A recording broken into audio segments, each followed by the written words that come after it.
A great life requires a great focus. Kung gusto mo na magkaroon ka ng dakilang buhay, kailangan marunong ka ring mag-focus. Now, hindi natin ini-underestimate at hindi natin minamaliit ang importansya ng pananampalataya. Faith is important. And we need faith in our lives. We need faith in the middle of our journey.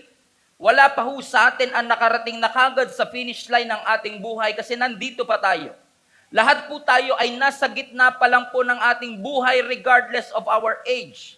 At para po makasurvive tayo sa mga obstacle, challenges ng ating buhay, kailangan po natin ng matindi-tinding pananampalataya in the middle. In the middle of this journey, all of us needs faith. What kind of faith? Pananampalataya that God can. Pananampalataya that God will.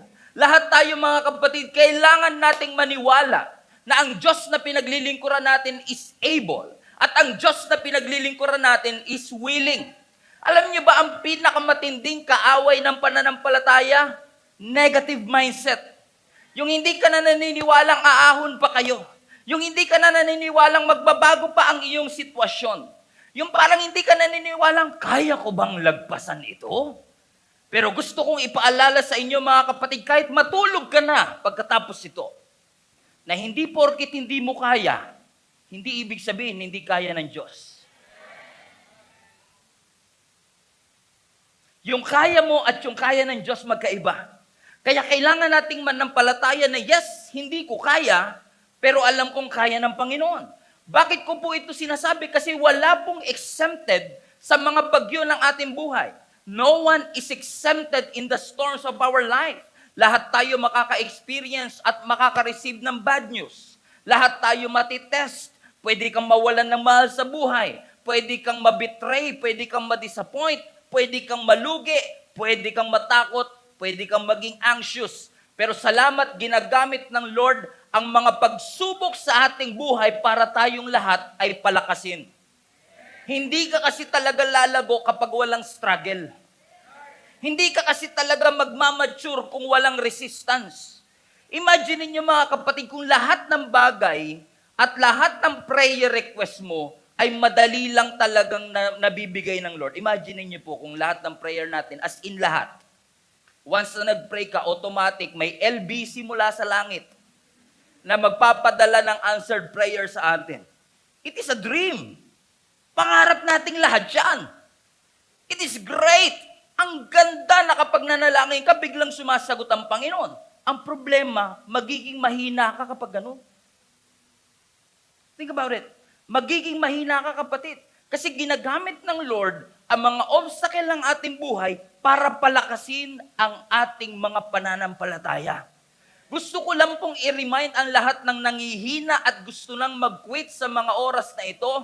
Mga kapatid, kung ikaw man ay gusto nang sumuko sa mga pagsubok ng iyong buhay, paalala lang, meron kang otoridad na mas malaki dun sa mga obstacle na iyong pinagdadaanan.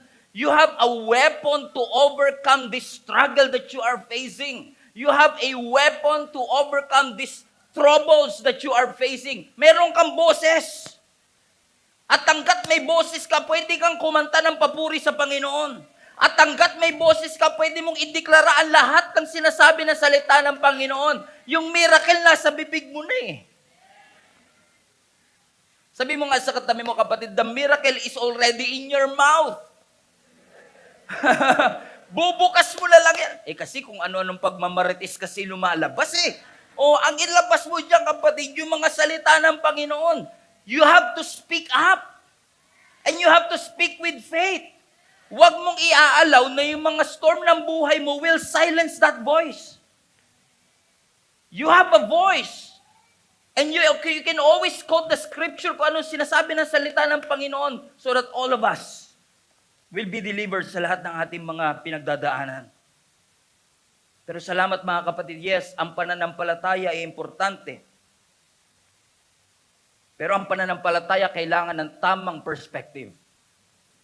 Distraction is limiting your ability to experience the possibility. I said it again. Distraction limits your ability to experience the possibility.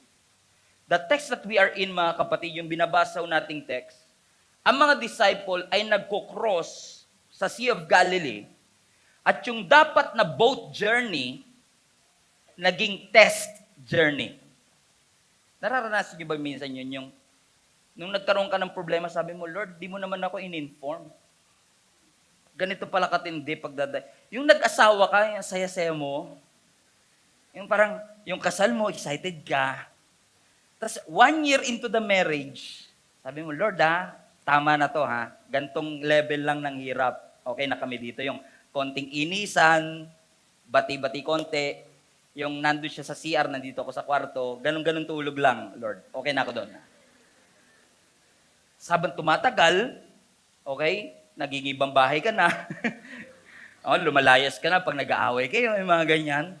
Parang sabi mo, Lord, ang saya namin dati. Dati pagka nagtatampo yung asawa ko, sabi ko, ang cute ng asawa ko, no, pag nagtatampo. May gano'n ka pa, no? Minahal mo siya sa pagiging cute niya. Pero habang tumatagal yung pagsasama, parang sabi mo, parang I did not sign up for this. Parang hindi naman ito yung pinirmahan kong kontrata. Akala ko masaya. Alam niyo, ganyan yung mga disciples. Inutusan lang sila ng Panginoon tumawid ng Sea of Galilee. It was supposed to be a boat journey. Napaka-smooth lang dapat. Pero yung boat journey pala, may test pala yun. Naranasan niyo ba sa school dati, papasok ka lang dapat? Tapos biglang yung teacher mo, sabi niya, surprise, may exam tayo ngayon. Tapos kung kailan si ma'am, maraming teacher sa member natin, huwag kayong ma-offend. Pero talaga, magaling din kay Manor Presa O yung mga teacher natin, di ba? Yung parang bigla na lang may test tayo. At kung kailan ka, pansinin niyo to, kung kailan ka hindi nag-review. At kung kailan ka puyat na puyat. Sabi mo parang, isang episode lang talaga, Lord. Isang episode lang talaga, Lord. Naging isang season. Kung kailan ka puyat na puyat, sabi ng teacher mo, may exam tayo. Ganun yung nangyari sa mga disciple Tatawid lang sila, ilang minuto lang Ang sabi ng scripture, habang sila'y nasa gitna ng Sea of Galilee, umihip ang hangin at ang alon ay lumaki. They did not sign up for this. Na sa sobrang takot nila, sabi ng Bible, lahat sila ay nagsigawan. Nung may nakita silang biglang naglalakad sa ibabaw ng tubig. Now, sabihin ko ba edad ko? 36 years old na po ako. Wala pa akong nakitang tao na naglakad sa tubig.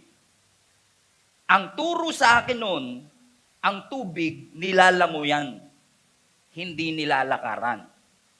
Kaya nakaka-relate ako sa mga disciple kapag ang sinasabi nila nung nakita, sabi ng Bible, nung nakita nilang naglalakad si Jesus sa tubig, napagkamala nilang multo. Mali nga yun, dapat nga muluan lang kasi isa lang naman si Lord, di ba? We have one God. Muluan.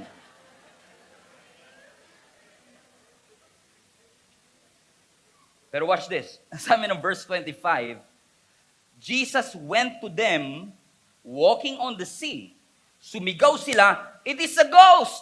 But immediately, watch this, every time you shout for help, God is always there.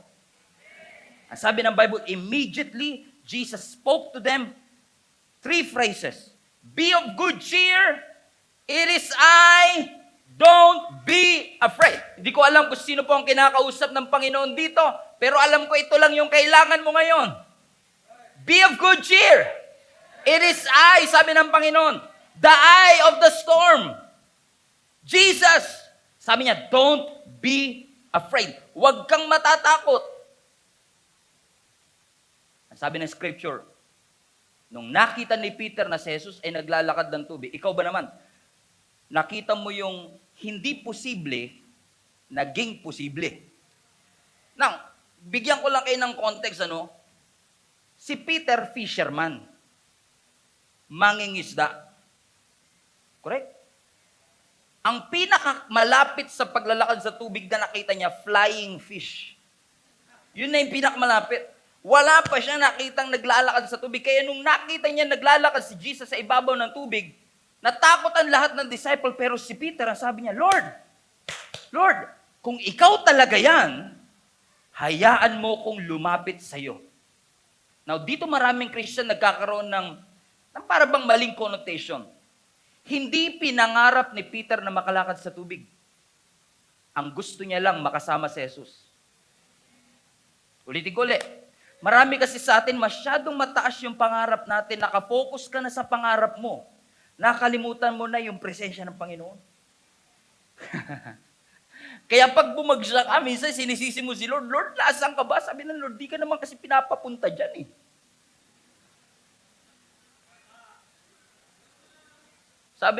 Sabi ni Lord, ako pa nasisi. Sino ba yung nakitang wag yung lalaki na yan, di ba? Hindi nga Christian yan eh.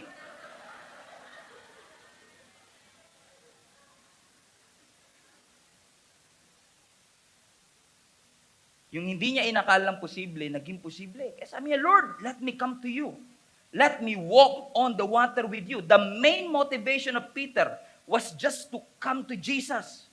And I believe if I will interpret, parang yung paraan ng pangungusap sa akin ng Panginoon dito is that, siguro sinasabi ni Peter, Lord, may bagyo dito. The wind was boisterous. The wind was contrary. Hindi ko na kaya to. I want to be in your presence. And I'm sure lahat tayo may ganung mindset, mga kapatid. Na kapag may mga pagsubok sa ating buhay, Lord, ayoko na dito. Gusto kong makasama na lang kita. Ang sabi ng scripture, nung sinabi niyang, Lord, let me come to you on the water, ang sabi ni Jesus, come. One word, lumapit ka. Ang sabi ng Bible, si Peter, lumabas ng kanyang bangka. Sabi mo nga sa katabi mo, labas-labas din pag may time. Yung lockdown, nag-i-isnaw. Labas-labas din. Ano ibig sabihin nito? Alam niyo ba mga kapatid na yung bangka dito, I believe is a picture of safety. Safe. Comfort zone. Yung bangka dito, naniniwala ko is a picture of nakagawian. Normal. Comfort zone. At nagsettle ka na sa bangka mo. Kaya hindi mo maranasan yung imposible. Ang nararanasan mo lang yung normal, lumulutang sa tubig. Gusto mo bang maranasan yung abnormal? Habang sila nagpapalutang-lutang, si Peter naglalakad. When Jesus invited Peter to walk on water, it was a challenge for Peter to get out of his comfort zone. And when God is asking you to follow me, and when God is asking you, give, kapag sinabi ng Panginoon sa iyong magsimba ka, magbasa ka ng Bible, manalangin ka, hindi lang yan basta utos, challenge siya ng Panginoon to get out of your comfort zone. Masyado ka na kasing busy sa maraming bagay, pero wala kang oras sa Kanya. Tapos gusto mo maranasan yung abnormal? Sabi ng Panginoon, come, I want you. Sabi ng scripture, umakbang si Peter palabas ng bangka. Alam niyo, natutuwa ako, binabasa ko ito, sabi ko, Lord, salamat sa word mo sa Gia Kamanaba. Na ang mga tiyaga Gia Kamanaba, hindi lang pang bangka, pang eroplano pa. Hallelujah. Bakit? Kasi may mga global family tayo all across the world, mga kapatid. Amen. Comment nyo nga sa comment section kung kayo ay kailangan mag-eroplano pa papunta dyan. Marikina, Baliches. Sabi mo sa katabi mo, hindi ka lang pang bangka. Pero ang sabi ng scripture, verse 30, habang si Peter ay naglalakad sa tubig, nung nakita niya yung hangin, di ko alam kung paano nangyari yun kasi yung hangin di ko pa nakikita. Pero siguro nakita niya yung epekto ng hangin. Nung nakita niya yung epekto ng hangin, na yung hangin ay boisterous, he became afraid. Natakot siya. At nung natakot siya, he began to sink. And he cried out, Lord, save me. When he saw the wind, nung una nakatingin siya kay Jesus, pero nung nagsimula siyang tumingin sa epekto ng hangin sa kanyang kapaligiran, ang sabi ng Bible, nagsimula siyang lumubog. Look at this. Si Peter and si Jesus ay parehong nakalakad sa tubig. Anong difference? Yung tubig ba? Ba't lumubog si Peter at si Jesus hindi? Baka iba yung tubig na nilapakan ni Peter. Mababa buoyancy. Kaya lumubog agad siya. No, it's not the water. Alam niyo ang difference between Jesus and Peter? Focus. Kasi si Peter, nung nakatingin lang siya sa ating Panginoong Yesus, he was able to do the impossible. Nagawa niya yung imposible, yung makalakad sa tubig. But the moment na tinanggal niya yung kanyang focus, bigla siyang lumubog. And I believe this is an answered prayer for some of you. Marami sa inyo ang nagtataka, Pastor, ginawa ko naman ang lahat, nagbabasa ko ng Bible, ginawa ko lahat, pero bakit parang pabagsak pa rin ang aking buhay? Bakit parang nilulunod pa rin ako ng kalungkutan, nilulunod pa rin ako ng napakaraming bagay, and I feel like I am a failure. Huwag na kayo magtaas ng kamay, but I know somebody in this hall and somebody out there is experiencing na parang kayo ay failure. Parang wala na tayong ginawang tama. Pero what if I tell you mga kapatid, na kaya ka nag-fail ay hindi dahil failure ka. Pero posible kaya ka nag-fail kasi may problema ka sa focus. Think about it for a moment. What if ang talagang destination mo, mananalo ka sana sa mga bagay na ikinatalo mo? Posible kaya mga kapatid na kaya tayo natatalo, hindi dahil we are not good enough. Because many of you mga kapatid, iniisip natin, kaya tayo bumagsak, kaya tayo natalo, kaya ka bumagsak sa board exam, hindi sapat ang iyong kaalaman. Na kaya ka nag-fail, hindi sapat ang iyong experiences. Na kaya hindi ka na-promote, kasi kulang ka sa credentials. Pag tinignan yung biodata mo, kompleto naman, pero sabi mo, bakit ako nag-fail pa rin? Posible ba mga kapatid na ang mga failures natin ay hindi dahil failure tayo, at ang mga failures natin ay hindi dahil meron tayong problema, kundi ang failure natin ay bunga ng kakulangan natin sa focus? Posible ba na yung kakulangan natin ng blessing, hindi lagi, pero posible ba na yung kakulangan natin sa blessing ay epekto ng kakulangan natin ng focus? Nananalangin ka sa Lord ng promotion, nung hindi mo nakuha yung promotion, sabi mo, Lord, ganun ba talaga? Failure ba talaga ako? Hindi ba talaga ako qualified? Or posible rin mga kapatid na qualified ka sana, pero kapag may trabaho ka, may iba kang pinagkakaabalahan.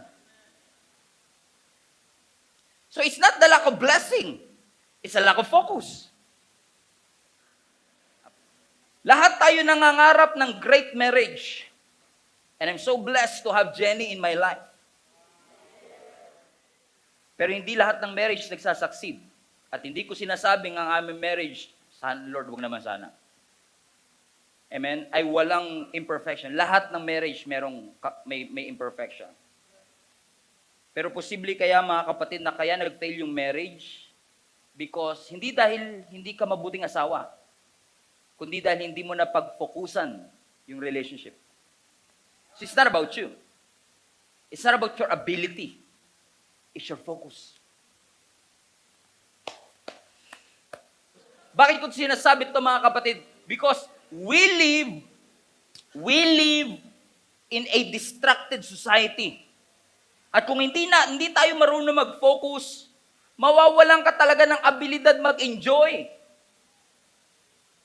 Do you understand mga kapatid what I'm saying here? Many of us, hindi kayo ito, many of us are so glued to distraction. We are so glued to social media. We're so glued to all this distraction in our life. Mga circumstances. Amen. And even our friends sometimes can be a distraction. Oppositions can be a distraction. Circumstances could be a distraction. Unbelief could be a distraction. Social media could be a distraction. Sino sa inyo naniniwala yung friends minsan distraction? Lakas sa amen mo, katabi mo yun. Sino sa inyo naniniwala minsan ang ating kaibigan ay minsan distraction? Ang mga opposition sa buhay, minsan distraction. Ang mga circumstances, minsan distraction. Yung unbelief, minsan distraction. Yung social media, minsan distraction. Hindi nyo na-gets eh. Yung friends, distraction. Yung opposition, distraction. Your circumstances, distraction. Unbelief, distraction. Social media, distraction. Gets? Yung friends, distraction. Opposition, distraction. Circumstances, distraction. Unbelief, distraction. Social media, distraction. Gets? Yung friends, letter F, distraction. Yung opposition, letter O, distraction. Yung circumstances, letter C, distraction. Yung unbelief, distraction. Yung social media, distraction. Focus!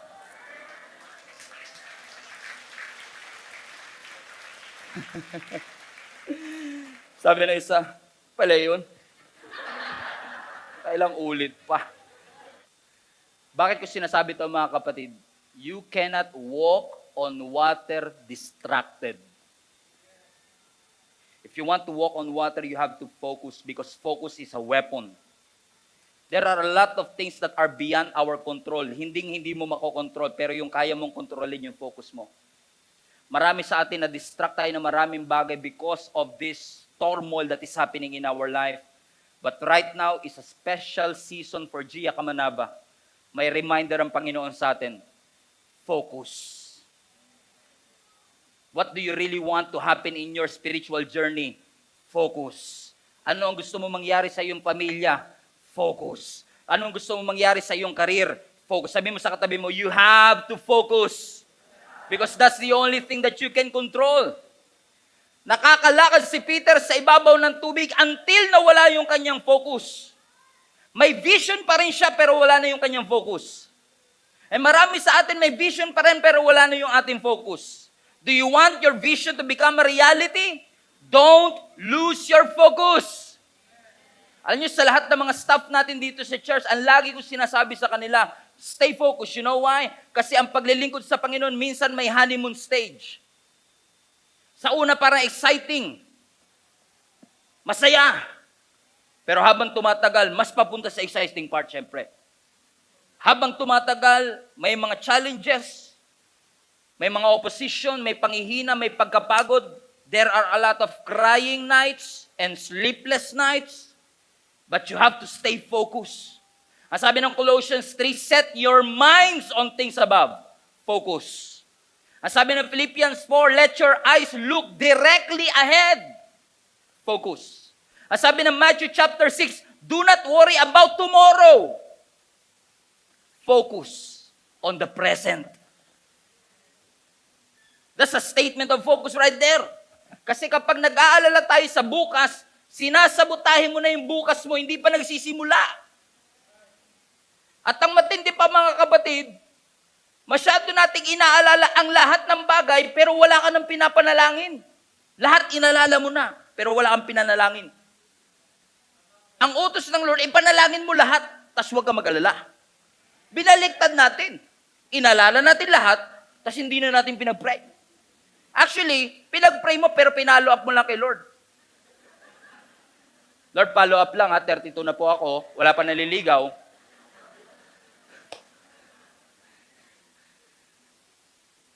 Kaya yung mga single na mga babae dito, huwag kayong maghahanap ng playboy. Mga lalaki talagang, uy, okay. Ang hanapin nyo, wag playboy. Ang hanapin ng mga babae, prayboy. Amen! Hallelujah. Yung mga marunong manalangin. Sabi ng Hebrews 12, let us fix our eyes to Jesus, the author and the finisher of our faith. Kailangan mong maging mapili sa mga bagay na paglalaanan mo ng pansin. Hindi lahat ng bagay deserve ng iyong attention. Hindi lahat ng bagay deserve ng iyong focus. You have to choose what you listen to. And you have to choose who you listen to. It matters. Yung mga pinapalaki mo, it matters. So choose who you magnify. Ang sabi ng Psalms 34 verse 1, magnify the Lord with me. So sino dapat ang minag-magnify? Yung problema ba? Yung suliranin ba? Yung takot ba? Yung anxiety ba? Hindi sinabi ng magnify your anxiety. Ang sabi, magnify the Lord. E ang tanong, malaki na si Lord, ba't mo pa mamagnify? Ang mga minamagnify lang natin yung maliliit, di ba?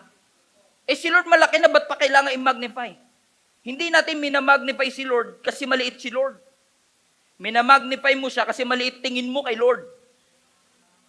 Kaya kailangan mong turuan ang iyong sarili na every time may problema, yung namamagnify mo, yung tinututukan mo na magnifying glass problema, sabi ng Lord, magnify the Lord. Ang palakihin mo sa iyong puso ay yung kapangyarihan ng ating Panginoon. You have to choose. Kailangan mo mamili kung sino ang paglalaanan mo ng pansin. Kasi not everything in your life you can control. Naalala ko yung mga Israelites, nung sila ay inutusan ni Moses na magpunta ng lupang pangako para mag-espiya. Do you remember the story? After 40 days, bumalik sila, iba-iba yung kanilang report. Tignan nyo to. Ang sabi ng Numbers chapter 13 verse 25. Are you still with me? Ang sabi ng verse 25, after exploring the land for 40 days, the man returned to Moses, Aaron, and the whole community of Israel at Kadesh in the wilderness of Paran. They reported to the whole community that they had seen. Everybody say seen. So nakita nila. Right? They had seen and showed them the fruit that they had taken from the land. So nakita nila may bunga. At yung bunga malaki. Pero hindi lahat na nakikita mo na pagpofokusan mo, di ba? Tingnan nyo, verse 27. This was the report to Moses. We entered the land you sent us to explore. It is indeed bountiful country, a land flowing with milk and honey, and here is the kind of fruit it produces. Verse 28. But, ano lahat nung, kahit gano'ng kaganda yung sinabi niya nung una, pag may but na yan, wala na lahat yan, ninenegate niya lahat ng sinabi niya. Ay, may sinabihan ka, ang ganda mo, pero, alam mo, love na love kita, pero, parang, ang ganda ng lupa, but the people living there are powerful, their towns are large, their towns are fortified. We even saw, ayan na naman, we even saw the giants there, the descendants of Anak. Verse 29, the Amalekites live in the Negev, the Hittites, Jebusites, Amorites, Parasites live in the hill country. The Canaanites live along the coast of Mediterranean Sea and along the Jordan Valley. But Caleb, hallelujah, tried to quiet the people as they stood before Moses. Let us go at once to take the land. We can certainly conquer it. Grabe, nakakatuwa si Caleb, no? Habang lahat negative siya, hindi! Kaya natin to. How many among you are praying for Caleb's spirit? Habang lahat nagre-reklamo at nakakita ng negative, nandun ka para sabihin, hindi, malaki ang Diyos natin. Verse 31, ito na. Kapag talaga positive thinking ka, may mga ano talaga eh. Verse 31. But the other men who had explored the land with him disagreed. Saan ba ito napunta? We cannot go up against them. They are stronger than we are. So they spread this bad report. Hindi ka na nakonte. Pansinin yung mga negatibo talaga, hindi na nakontento sa kanila na lang, no? Kinakalat pa talaga nila yung kanegahan nila, no? So they spread the bad report among the land, among the Israelites. The land we traveled through and explored will devour anyone who goes to live there. All the people we saw were huge. Yung nakita ng iba, ang laki ng prutas. Yung nakita ng iba, ang laki ng higante, ng kalaban. Verse 33, we even saw the giants there, the descendants of Anak next to them. We felt like grasshopper. That's what they thought too. Tignan niyo to ha. They saw the same thing, pero magkaiba yung kanilang interpretation. So, it's not a problem really of what you see. It's a problem of what you focus on. I say that again. Most of the problems that we are facing, most of the fear that you experience, is not really about what you see. but what you focus on. Hindi natin sinasabing pag may problema, huwag pansinin. Ang sinasabi natin, pag may problema, ibahin yung focus. We don't underestimate, we don't deny the problem, but we are saying, kung malaki ang problema, mas malaki ang Diyos. Kung malaki ang kasalanan, mas malaki ang kapatawaran ng Panginoon. Kung mas matindi ang sakit, mas magaling na doktor ang ating Panginoon. Hindi natin sinasabing, wala akong sakit, wala akong sakit, wala akong sakit. Hindi faith yan, kasinungalingan yun.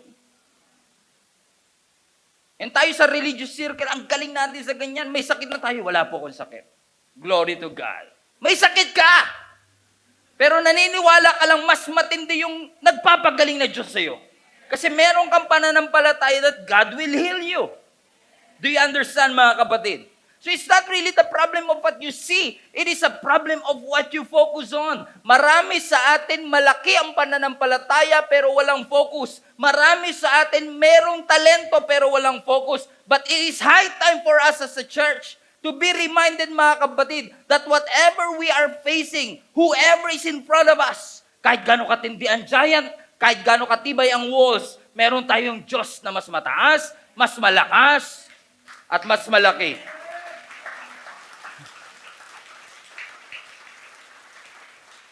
And let me just talk to somebody right now.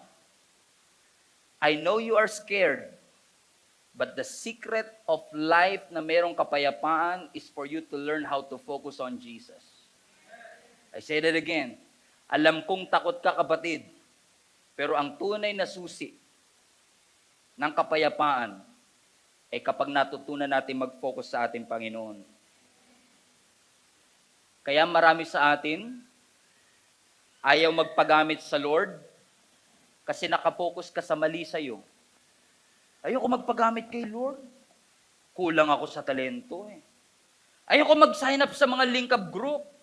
Wala akong time. Madalas, mga kapatid, kaya hindi tayo makapag-step up in faith kasi nakapokus tayo sa mali sa atin. Nakakaya naman kay Lord, Pastor. Ganito lang kasi ko eh.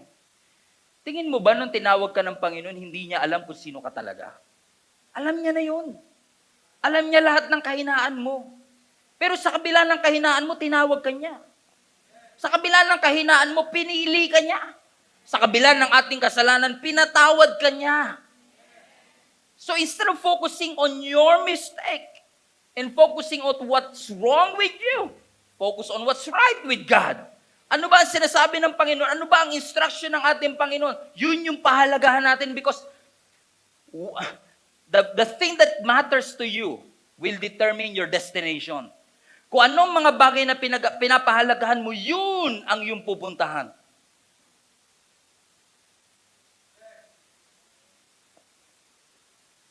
Right?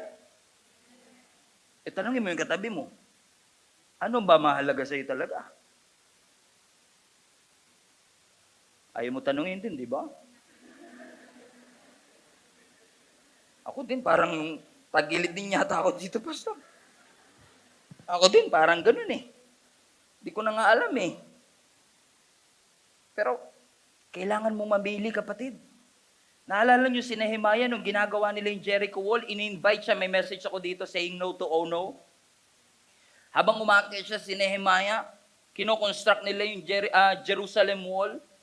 Si Sanballat, Tobiah at Geshem nilapitan siya, nagpadala ng mensahe, punta ka dito, sa Ono, kailangan ka namin. Ang sabi ni Nehemiah, Nehemiah chapter 6, I'm doing a great work and I cannot come down. Masyadong mahalaga yung pinagpopokusan ko ngayon para pumunta dyan. Ang sabi nila, emergency, emergency. No, I'm doing a great work and I will not come down. Posible kasi yung mga emergency natin, distraction lang talaga. Do you understand, mga kapatid? Ang sabi niya, I'm doing a great work and I will not come down. Balik tayo kay Peter. Nung si Peter, finix niya yung kanyang mata sa ating Panginoon, nagawa niya yung imposible. Pero the moment na tumingin siya sa symptoms, circumstance, bank account, problema sa pamilya, ang sabi ng scripture, nagsimula siyang lumubog. Pumasok ang takot kasi mas na-magnify niya at pinalaki niya yung problema kaysa sa ating Panginoon. Basic lang, no? Pero hindi natin talaga nagagawa. Basic lang, ano? Pero minsan distracted. In fact, habang nakikinig ka ngayon, distracted ka eh. Social media. Basta may nag-message. I believe, mga kapatid, as I close, nung sabi ng scripture, nung lumubog si Peter, Jesus came to the rescue. Hinabol siya ng Panginoon, inalalayan siya ng ating Panginoon, at siya ay nakaahon. Which made me realize, mga kapatid, alam mo kung tayo ay nasa sitwasyon na ganun, kung i-interpret ko lang sa normal na sitwasyon ng ating buhay, anong ginagawa natin pag nakakaranas tayo ng mga pagsubok? Di ba sabihin natin, Lord, ilabas mo ko sa pagsubok. Lord, ilabas mo ko dito sa financial problem namin. Iba nga, extreme eh. Lord, ilabas mo ko dito sa asawa ko talaga. Lord, ilabas mo ko sa utang na to. Lord, ilabas mo na ako dito sa scam na to. Gusto natin, Lord, ilabas mo na ako. Ilabas mo na ako. What if, instead na mag-pray ka na ilabas ka ng Lord, ipag-pray mo na pumasok siya sa sitwasyon ng iyong buhay. Siya yung sumakay sa sitwasyon mo. Siya yung pumasok sa iyong sitwasyon because most of the time, we are praying to God, Lord, gusto ko na makaalis. Lord, gusto ko na makatapos. Lord, matapos na to, matapos na to, matapos na to. Pero what if, ang maging panalangin natin, Lord, I need you right here. I need you in my relationship. I need you in my financial problem. May problema ang aking anak, hindi ko na mapapalabas to. Pero pumasok ka, Lord, sa sitwasyon ng aking buhay. Pumasok ka sa puso ng aking mga anak. Kung may mga school deadlines, hindi ko na to matatakasan, Lord, pero pumasok ka sa sitwasyon ng aking buhay because I need you right now. Because I know that when we are in God's presence, kapag tayo ay kasama natin ang ating Panginoon, alam natin that even the impossible became possible. Kapatid, let me just say this to you. With all humility, hindi mo yan kaya mag-isa. Huwag mo kasing sinosolo. Soloista yarn. Hindi ka K-pop, hindi ka pop star, huwag mong soloin ang mga problema. Ibigay mo sa Panginoon, sabi ng 1 Peter, cast all your cares upon Jesus. Ibigay mo lahat ng iyong alalahanin sa ating Panginoon. Ang bigat-bigat mo, gusto mong lumakad sa tubig. Let go of everything and allow God to move. And instead of praying, Lord, baguhin mo nga yung sitwasyon ko. Lord, baguhin mo na lang ako. Kasi minsan ginagamit ng Lord ang mga bagay na ito para palakasin tayo. Gusto ka ng Lord gawing fireproof. So wag ka na magtaka pag dumadaan ka sa apoy. Paano ka matitesting na maging fireproof kung hindi ka dadaan sa apoy? Dadaan ka talaga, Brad. May mga pagkakataon talaga may bagyong daraan sa buhay mo. May mga setbacks sa karir, dadating yan. Mawawalan ka ng project, darating yan. Mawawalan ka ng trabaho, darating yan. Magkakaproblema sa pamilya, darating yan. Darating yan. Pero ang maganda, kahit dumating yan, hindi ka soloist. Hindi ka soloista. Kasi alam mong kasama mo ang Panginoon. So siyempre, Lord, help me! Help me! Save me, Lord! Save me, Lord! Sabi ng Lord, invite mo kaya ako? Invite mo kaya ako sa sitwasyon? Kaya kahirap na hirap wala ako eh. Pinalayas mo ko eh. Dinidisiplina ka, tinakasa mo yung disiplina kasi. Tinitest ka, tinakasa mo yung test. Tinuloy mo pa yung ginawa mo ng grade 1 to grade 6. Sabi ng Lord, sabi ni Peter rather, Lord, let me come to you on the water. And Jesus said, come. The main motivation is to be in the presence of the Lord. Ang sabi ng scripture, nung nagsalita ang ating Panginoong Yesus, Shalom, be still. Ang sabi ng scripture, Yung langit, yung ulap o yung bagyo, at yung hangin, tumila, huminto. Alam mo kung makakapagsalita lang yung hangin, nang sinabi ni Jesus, "Stop! Shalom!" Okay, boss. No problem. Ikaw ang masusunod. When Jesus spoke, even the storm surrendered to Him. Even the winds follow Jesus. Even the waves follow Jesus. Bakit mga kapatid? He is omnipotent. Makapangyarihan yung Diyos mo. Ano sabi ng scripture? If God is for you, who can be against you? Discouraged ka ba? Fix your eyes on Jesus. Takot ka ba? Fix your eyes on Jesus. May problema ba? Fix your eyes on Jesus. Meron bang setback sa buhay? Fix your eyes on Jesus. May problema ba sa relationship? Fix your eyes on Jesus.